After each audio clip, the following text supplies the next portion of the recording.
সবার আগে ওনার ভাইপোকে দিয়ে স্টার্ট করাক। ওনার ভাইপো আগে রাস্তায় নেমে চা চপ বিক্রি করুক, তারপরে চপ মুড়ি বিক্রি করো, সরকারি চাকরির থেকে বেশি টাকা পাবে। কি বলবেন? প্রথম কথা ভালো, মানে চা চপ বিক্রি করা তো খারাপ নয়, তো এই কাজটা আগে ওনার ভাইপোকে দিয়ে স্টার্ট করাক।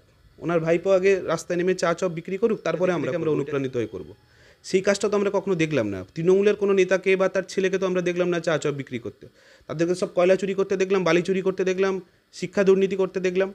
সব সাধারণ মানুষ যারা শিক্ষিত হয়ে, যারা নিজের প্রাপ্যটা অধিকারটুকু যখন চেয়ে নিতে চাইছে, যখন রাস্তায় বসে আন্দোলন করছে, তখন তাদেরকে বুঝিয়ে দেওয়া হয় তুমি চা বিক্রি করো।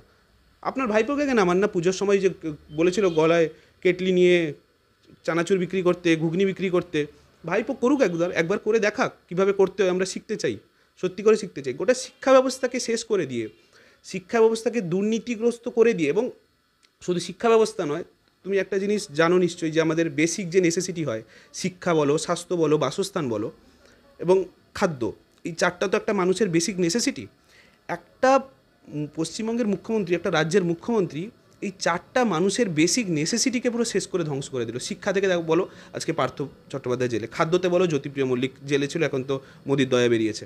বাসস্থান তুমি দেখছো পিএম আবাস যোজনাতে কীভাবে ঘোটালা করছে। কিছুদিন আগে বাঘাযতীনে ঘর উল্টে পড়লো, আজকে ট্যাংরায় না কোথায় ঘর উল্টে পড়ছে। স্বাস্থ্যক্ষেত্র তো দেখছো কী অবস্থা, সেলাইন, ফেক সেলাইন ইত্যাদি বিষ টিস মানুষের শরীরে ঢুকে যাচ্ছে, প্রসূতি মারা যাচ্ছে।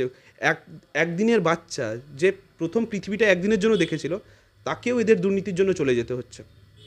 এইরকম একটা দুর্নীতিগ্রস্ত একটা রাজ্যকে করে রেখেছে মমতা বন্দ্যোপাধ্যায়।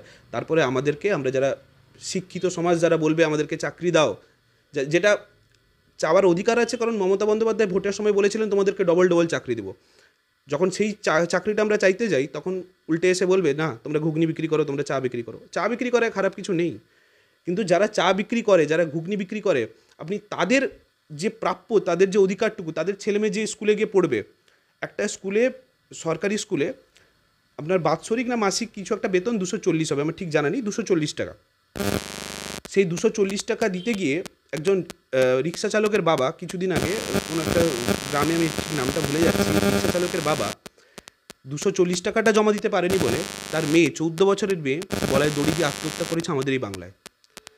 অনেক গরিব মানুষ তারা স্কুলে যখন তাদের মেয়ে বা ছেলেকে পড়াতে যাচ্ছে, কারোকে 1000 টাকা চাওয়া হচ্ছে, কারোকে 1200 টাকা চাওয়া হচ্ছে, কারোকে বলছে আপনি, যা ধরুন কেউ সিমেন্ট ব্যবসা করে বা ইত্যাদি, তাকে বলছে আপনি দুটো টাকা দিতে পারবেন না, তাহলে সিমেন্টের বস্তা দিয়ে যান, আমাদের স্কুলের কাজ হবে।